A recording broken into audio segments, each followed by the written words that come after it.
Yo, the fabulous zone, the first vice chairman of the NCC, Nana Kwame Dankwa, Ewaha. You per se Bisano and the meeting ne course no. A day pan a course on one tofa, Nana Kwame. Yeah. Pacho, meeting a course was saying no. A day pan would discuss a day pan a course on Pesa Bon tofa mine. Well, the Dika and Veda was say, Naya Chia, Kotoko supporters say, oh, we are seeing now. As I am here, I'm saying the meeting there. Like I said, Yamiadum BBI Kama. National Circus Council, the team of Pony Abutai, see a bebo supporters who we are seeing now. Near their task and the Kobobo Konochi. And no, and then now some mere things social media platforms are for creative for Kotoko. Near better what I mean. Nay, resolution I and say, in Nigeria to see a baby crew. Near Besuma Santimani Kotokobo. Ah, okay. Now, Pacho, Kasanoka be about social media. What about Omo money social media? No, so you better mobilize your monso aba. Kumasa Santo Kotokobo. Well, make I say you want to share the Babonti, but Milka say you be issue statement immediately after the meeting, the PR session of the NCC. You be issue statement. Now, the meeting be na ya bonitofa. Near the charity for any of for name other supporters are omnia circus for you go so you two and more I call him, see a domu in Ababa on board, no Mababa. I'm a project, a person, my Boboko, no, Etimia Conani. Ah, okay. Nampacho, Kumasa Santo Kotoko, new board na, Sabiana now 2 for establishing, you know. Kofo Bibri, Nekan Sem 1 2 1 2 Pacho.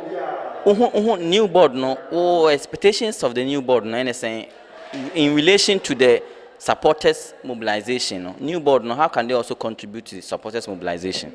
Well, my friend say your board members in our supporters, and I believe you say they will all register. Board no opinion Simon or Diomaba. Your first say individually, who should be a Juma Waye, and the track recorder, a Chester or more distinguished in their various areas of Muya Juma. You put them together as a team, and pioneer Monfanta or Machi, say Yamimo Mahodin, no more Juman Koso.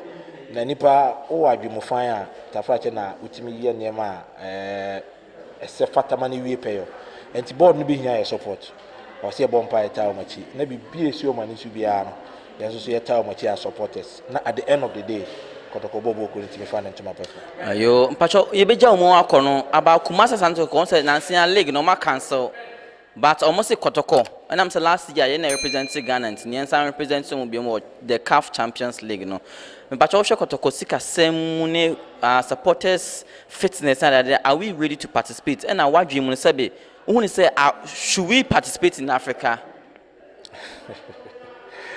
I say that's a move bibi ameka ho bi amafo begima no esibone de me pese meka na say yenyama board no now Ghana Football Association had decided say because of reasons been into league in view of that omo decided say clubs are representing Ghana last year or CAF competition no CAF interclub competition regulations no ema kwan say BBC previous champions no betimi abe represented based on that Ghana Football Association said Ghana Kotoko any Ashanti Gold enko now in the case of Kotoko the decision to go or not to go no our board no and it's a board need decided so see then our supporters we can take it from there the person say one kasa opinion personal opinion who ne saying yankwana well and I make say sisi abibia yigina no binya tell me opinion sisi a very different story and Nyama board need decide we decide we and then we comment on it. Oh, okay on the 15th of August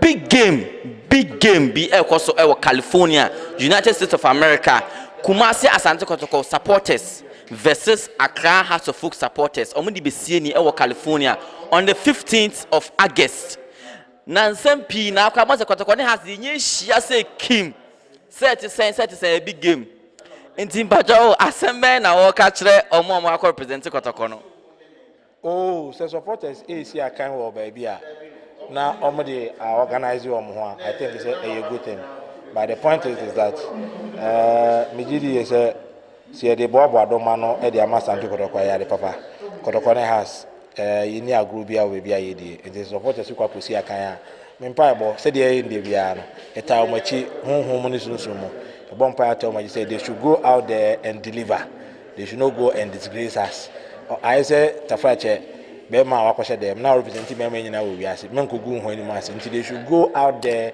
and do the needful. They should beat them and beat them well. That's fine. The first vice chairman of the NCC.